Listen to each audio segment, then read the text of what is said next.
This is a Geek Leader podcast, and I'm your host, John Rauda. This show is all about helping us grow as leaders, become better technologists, and improve our lives both at work and at home.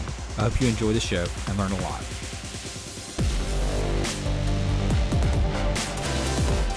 Hello, world, and welcome to episode 231 of Geek Leader Podcast. I'm your host, John Rauda, and today's sponsor is A2 Hosting. I've been using A2 Hosting solid-state hosting solutions for our website at geekleader.com for many, many years now, and absolutely love their support, their service, and all the features that you get. You get access to cPanel. You get all of the things that you can imagine for a great WordPress experience, including their A2 optimized WordPress, which does extra security checks, extra lockdown. You can lock down your editor file so you can't edit anything inside there. You get alerts whenever there are file changes that are done. You can also do automatic updates, backups, and more with A2 Hosting. So highly recommend it. Go to geekleader.com/A2 to get more information and to sign up for their solid-state, turbocharged speed hosting today. Again, that's at geekleader.com/A2. All right, Geek Leaders. Today I have Robin Hills, and he is based in the UK in the Greater Manchester area and is the Director of Ei4Change. If you don't know what EI is, we're talking about emotional intelligence, which is one of those things that you can learn. And trust me, because I need to learn it. I need to get better at it. And we can work on that. We can improve on that. And we're going to talk about that today, as well as other leadership topics. And with all that being said, Robin, welcome to the show. Thank you ever so much, John. Thank you for having me on the show. And if you don't mind, just tell the audience a little bit about kind of how you got to where you are today, and what are some of the things that you're working on, and what are some things that you do at Ei4Change? Yeah, sure. Let me give you a little bit of background. I started in sales at the end of the last century and worked in sales for a number of years before I moved up to the northwest of England to take up a leadership and management role. And I thought that because I was good at sales, I would be good at leadership and management. Wrong. I needed to learn a completely new set of skills, and I did well. I made some mistakes. I learned through the mistakes, but I enjoyed my time as a leadership and management I enjoyed my leadership and management role in the pharmaceutical company that I was working for before the role was made redundant. And I realized at the time that I didn't have a lot of experience in leadership and management and felt I ought to get a bit more. So I went into recruitment, and I went into working in the clinical research arena, managing people's contracts with various pharmaceutical companies in the area of clinical research. Mm-hmm. After a few years, that role was made redundant. So I thought, I've actually got sufficient knowledge, background, and experience to make a go of making myself redundant if I want to. So I set up my own company, Ei4Change, and ever since then, it's been growing and flourishing. So what am I working on at the moment? Working on getting better at emotional intelligence, John. It's a lifelong journey. And I'm taking the message out to everybody in the world to say, hey, look, let's be kind to ourselves. Let's be kind to other people. And let's look at how we can work and grow together, either as leaders or as just general human beings. So let's say I am new to the whole concept and subject of emotional intelligence, because this is the first time listening to this podcast and I haven't heard anybody say it before. How would you define that?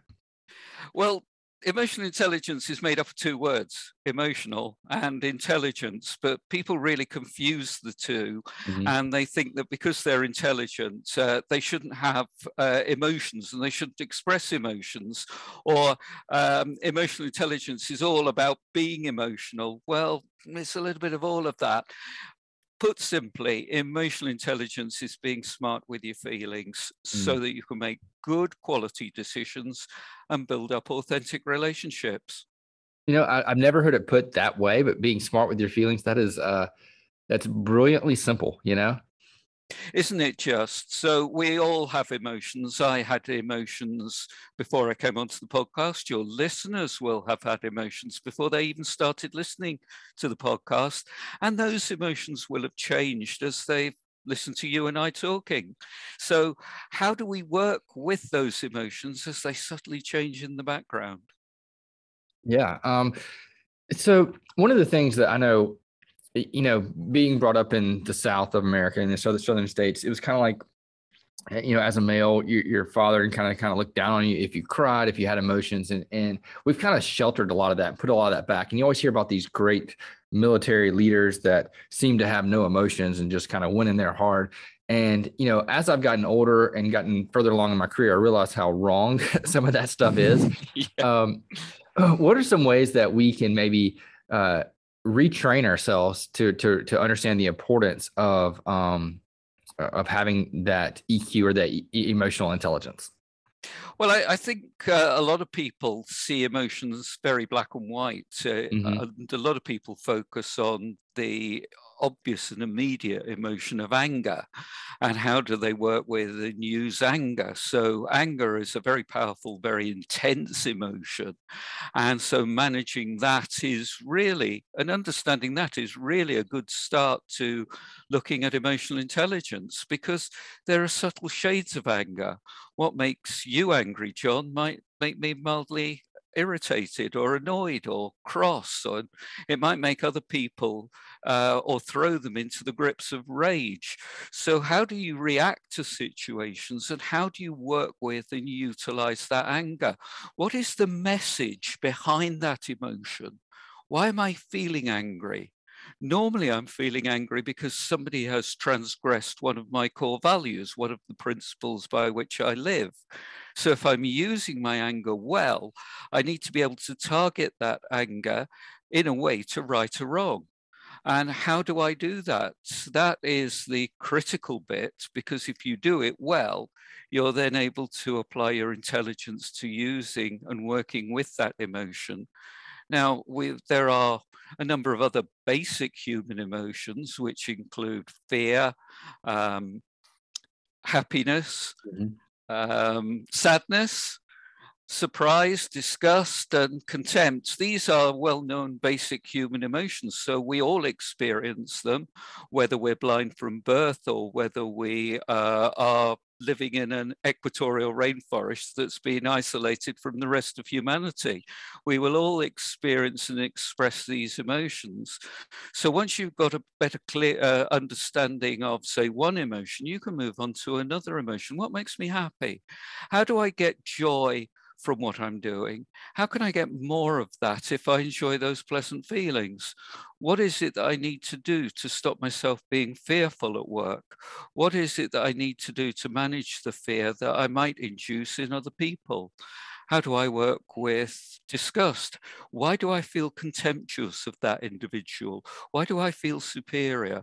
So these are all things that we can look at in terms of working with our basic emotions when we are engaging with other people without going to the depth of emotions. And it depends upon which research paper you read. Some of them say that there are 3,000 emotions, and some say that there are 27,000 emotions. And I'm sure we don't have the time this afternoon, John, or this evening, or this morning, or wherever you are in the world listening to this, to even scratch the surface of small minority of those emotions. So there's a lot to emotions rather than just focusing in on one or two intense emotions that you might feel mildly unpleasant or grossly unpleasant at times. Mm. Yeah, I know. It's one of the, like I have a 3-year-old, and I remember in elementary school they sent home like a chart with like smiley face, sad face, different like emotions to kind of work with your child to help teach them what these things are, so that everything isn't just temper tantrum, you know. And sometimes I feel like as leaders we need to kind of revisit that with our teams and try to understand how we can effectively use and learn about emotions, especially within the workplace. Have you seen an uptick in this since the pandemic, or has this kind of just been always about the same? I think it's changed during the pandemic, and I think it's changed in positive ways, so that people are now a lot more focused in on how they're feeling about certain situations.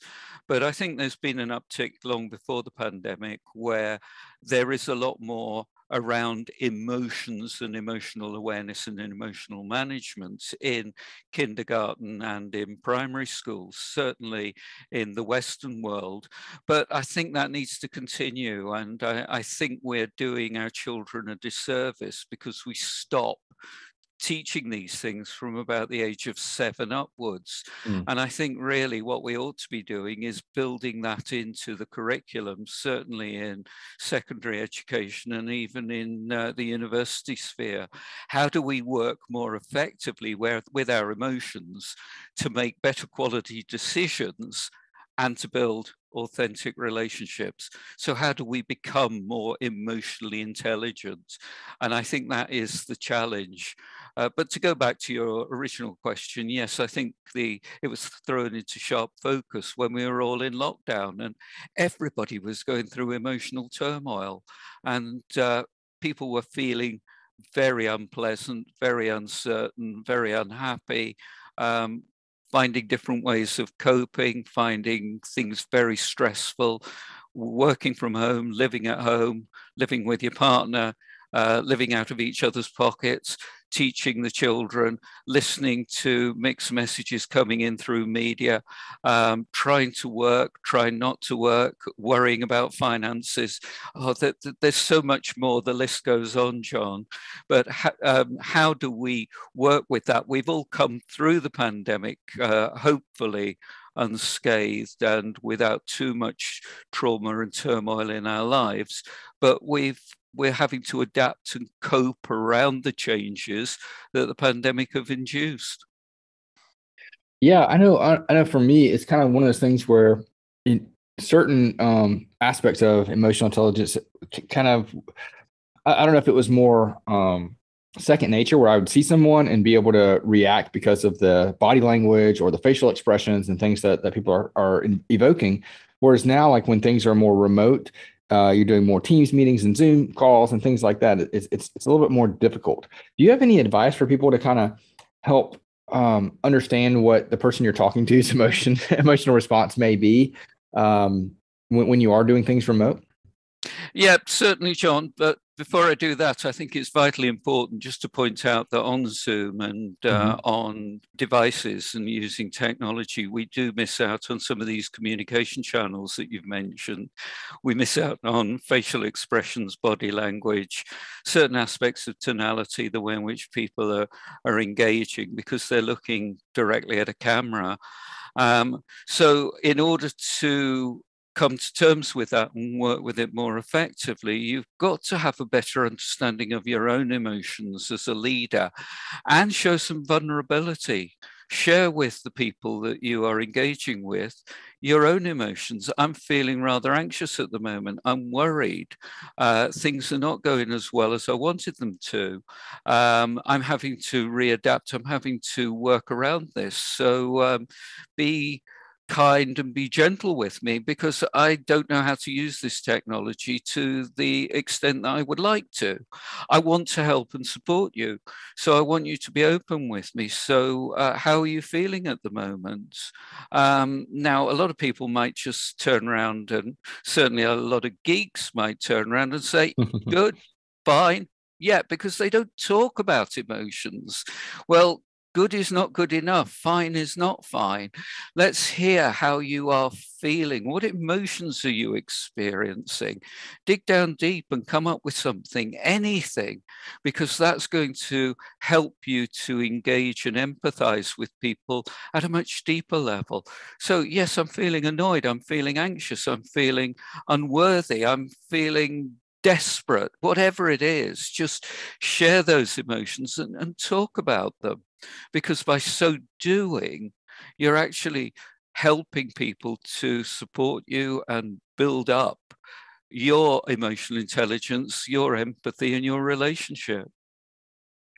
Yeah, and it's difficult. You mentioned geeks, and you hear this a lot in the technology community where people are very introverted. They don't like to share, and it's kind of sometimes hard to draw those things out. And I wanted to bring up one point. I had a guest on a while back, Nora Herding, and she talked about drawing things. And on a side note, we were talking, I don't know if it was on the call or after the call, but we were chatting a little bit, and she mentioned something about how she had her employees draw their jobs. And by just drawing their jobs, she could tell which ones were frustrated, which ones were annoying. And yet when she asked them, they were all fine, But it was one of those things where you do something that's a little bit out of your comfort zone.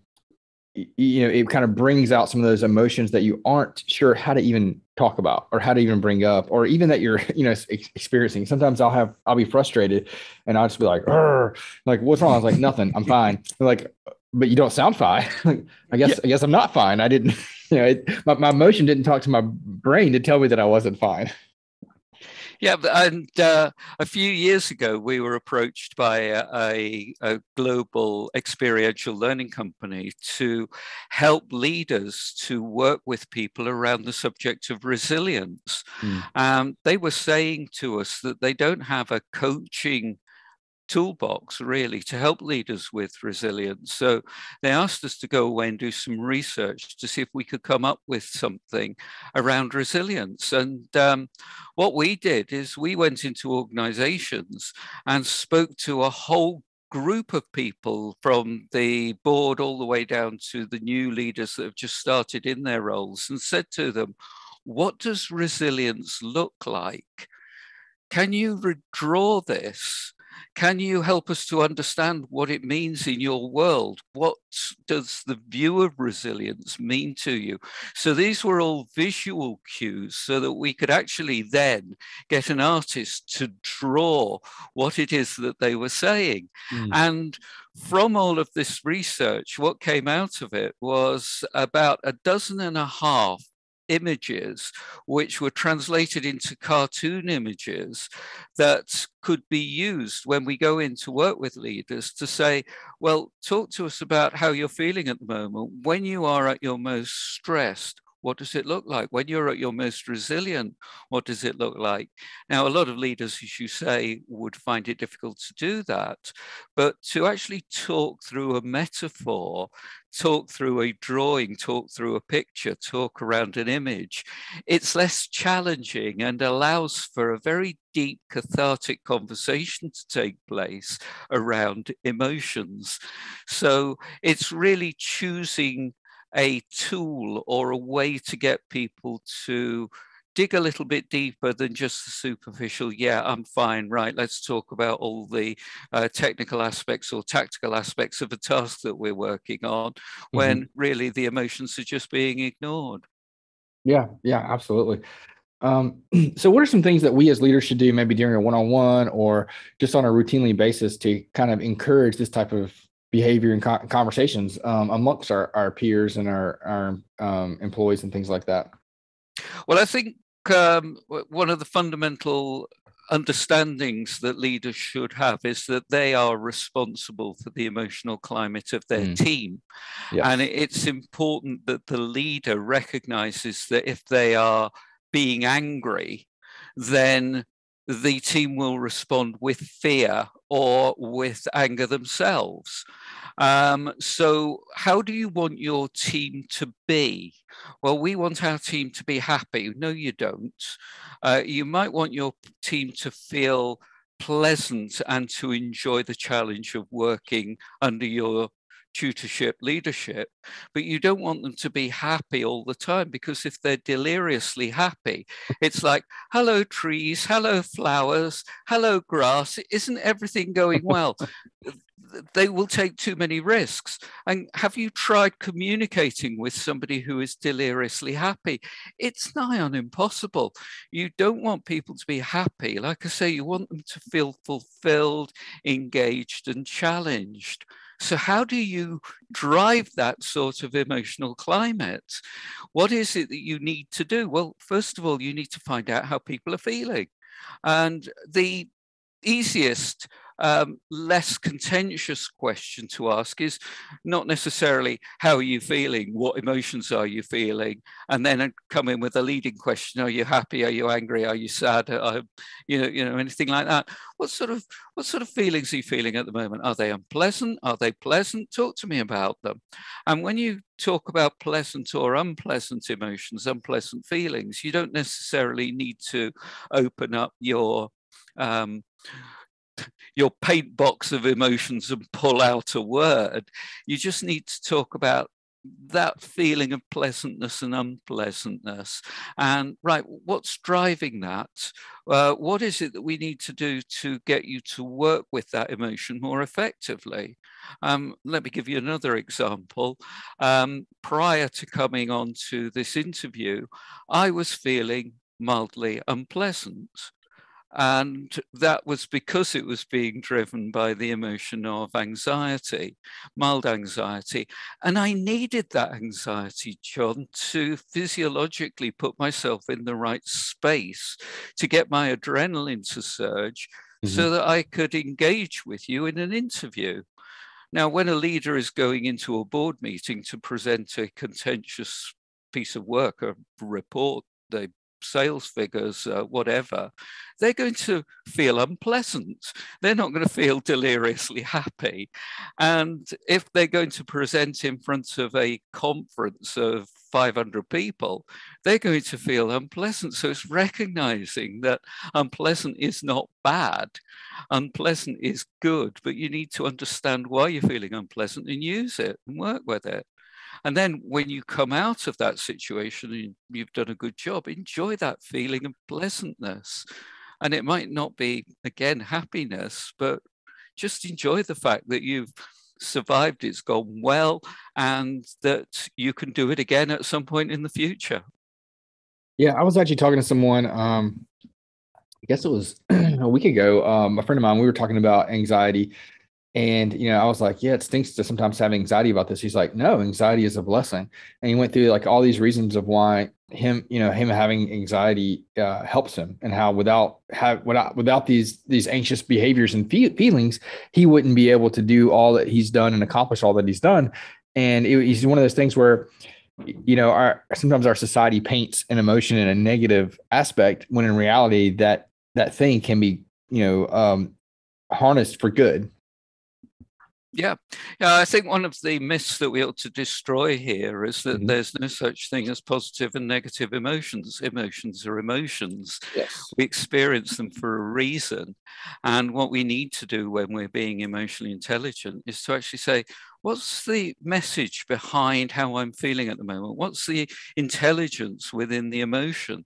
How can I apply my intelligence to this emotion and get it to work for me better?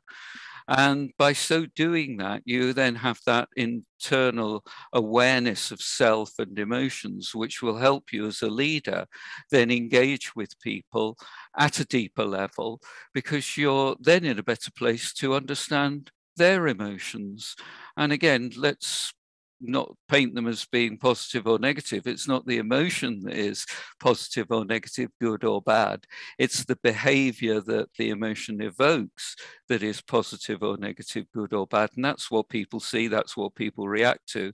And that's what, as leaders, we need to understand.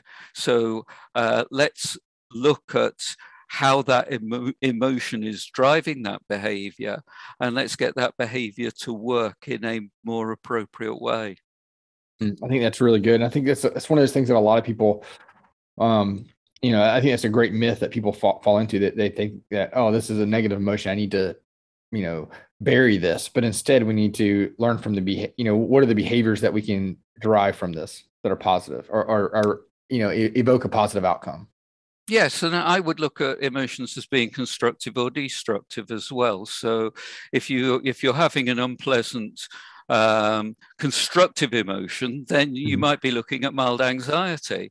It's unpleasant, but it's constructive because it's allowing you to make better decisions, not take so many risks, prepare yourself for a stressful set of circumstances. Unpleasant emotions that are destructive are stressful emotions where the anxiety then flips away from mild anxiety into chronic long-term anxiety. And in those sort of circumstances, as a leader, it is vitally important to manage it by encouraging the person to go and take professional advice and go and seek support, because that's beyond our capability as leaders.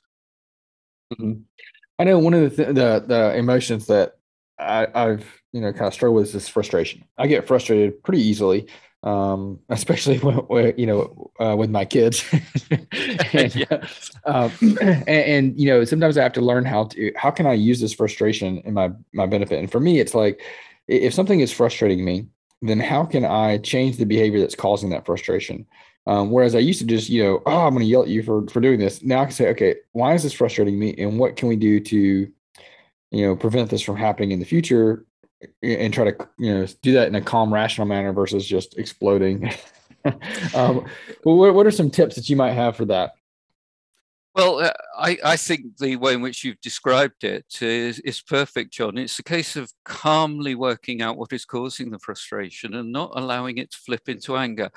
Easy for me to say, but it's incredibly difficult in the heat of the moment. I will say that. Yes.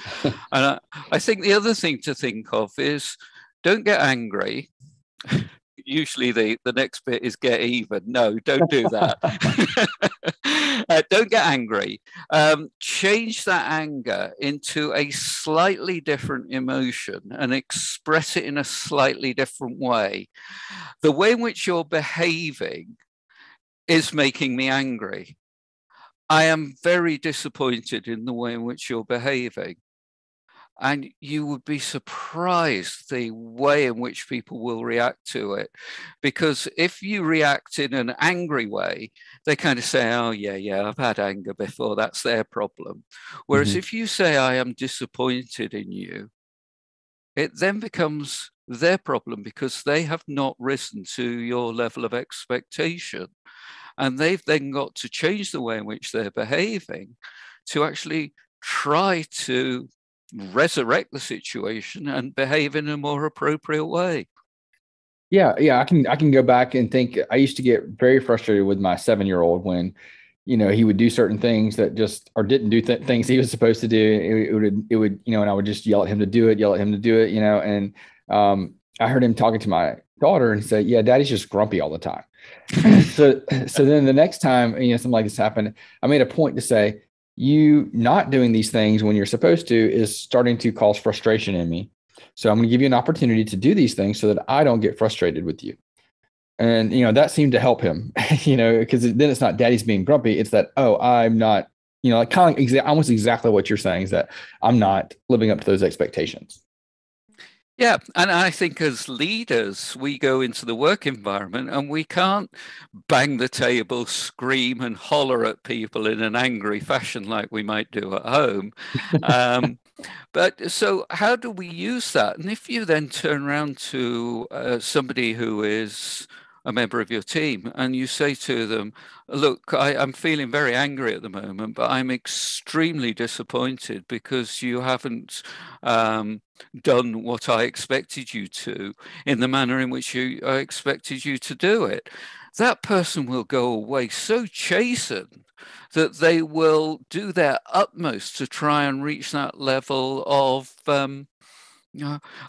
standard that you've set within the relationship. Mm-hmm. So it's a far more powerful way of emotionally intelligently working with the situation with that level of frustration, annoyance, anger, that unpleasant, destructive emotion, which you're now using it in an unpleasantly constructive way.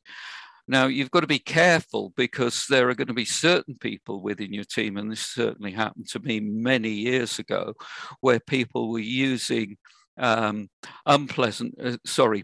emotions destructively, and they then realized and knew what it was that could wind me up. And so they were operating in a passive-aggressive way to carry on winding me up.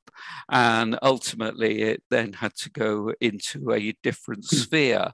But I think that's just a caveat I will put here. The majority of people have not got these kind of mental issues around passive aggressiveness. You might get a little bit, but you won't get it very, very intense so that it escalates. The majority of time, most people will just say, you know, yeah, I'm not performing as well as I could be, because everybody's job is to do the best in their job. So how, as a leader, can you help them to do that? Yeah, I think that's great. And yeah, I've definitely ran into some passive aggressive behavior from time to time. Like you said, I can't think of one employee that's chronically passive aggressive, but there's been a few that default to that instead of accepting I guess of the feedback. It becomes more passive aggressive. But what are some things that you can do to kind of deal with that if you notice it? Should you call it out? Should you I think you've got to have I think you've got to be big enough to be able to take the person to one side and speak to them in private and just say, look, I'm really annoyed and frustrated with myself because at the moment our relationship doesn't seem to be going the way in which I want it to go. These are some of the behaviors that I've noticed from you. This is the impact that it's having on me. This is how it's making me feel. What is it that we can do in terms of moving forward? Now, interestingly, when leaders talk to people about certain situations, they'll keep it very much at the kind of task technical level where people can argue with that. No, that didn't happen. This didn't happen. No, that's a problem. No, that's an issue. No, let's look at it this way. No, you've got it all wrong. Where if you actually talk to somebody who you're having problems with and you talk about your emotions, they can't argue with you.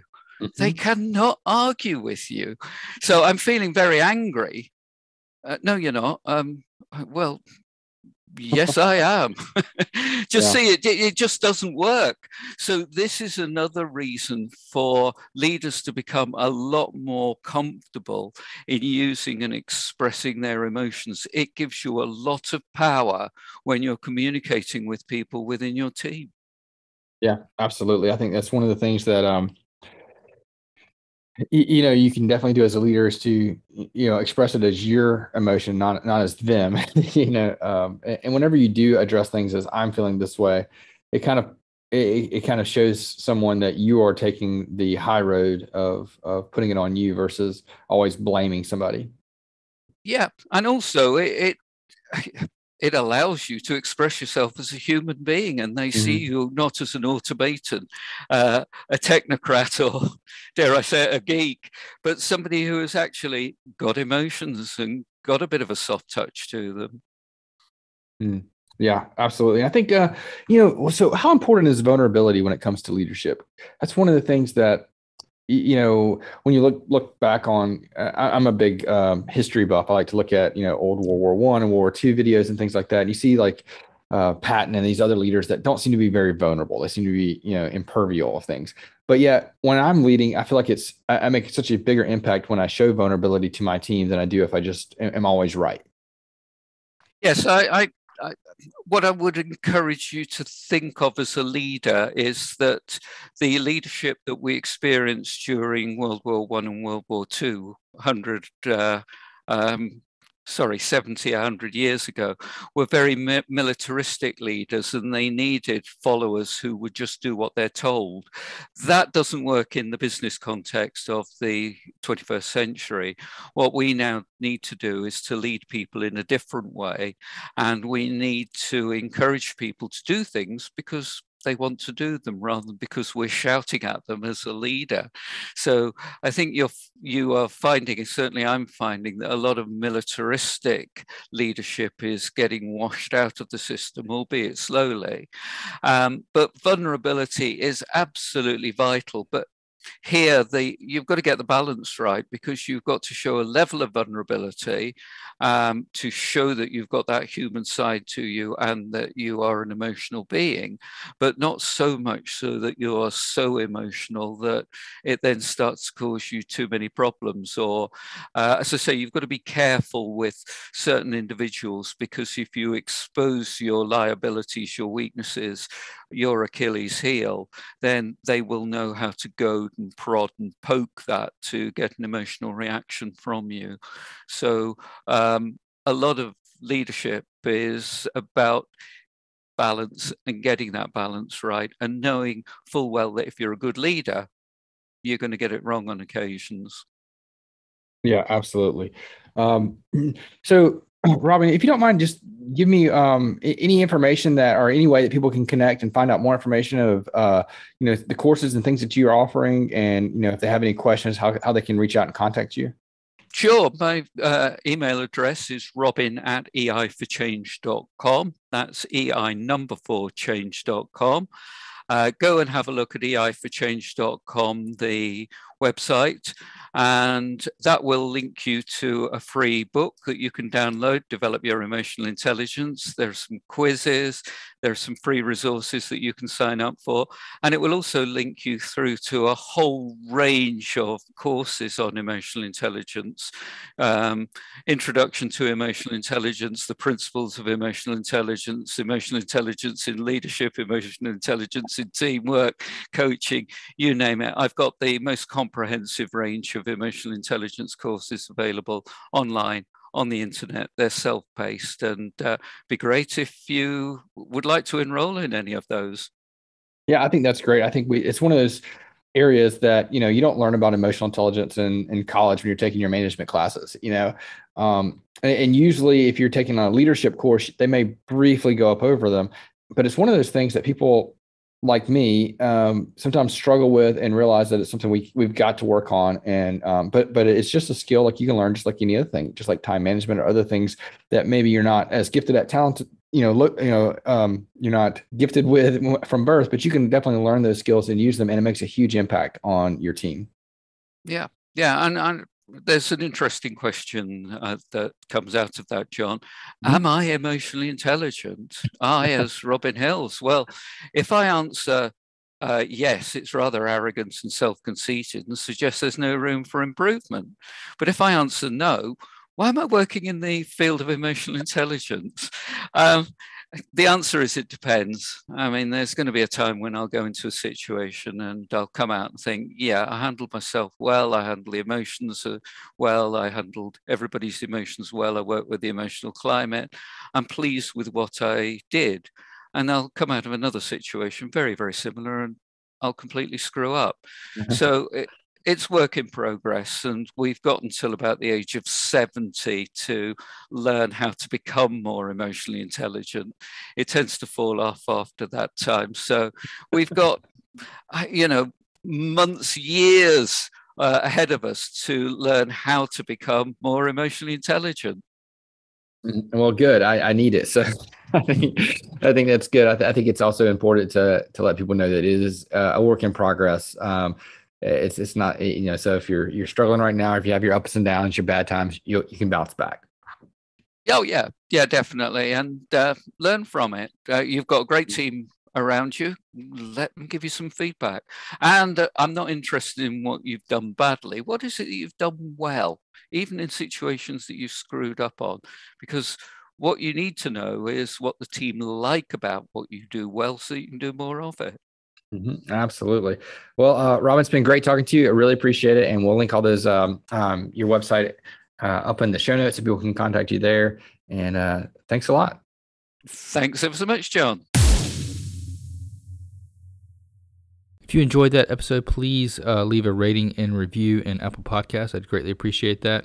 And also don't forget to check out merch. We have some t-shirts that I've designed that are on at geekleader.com.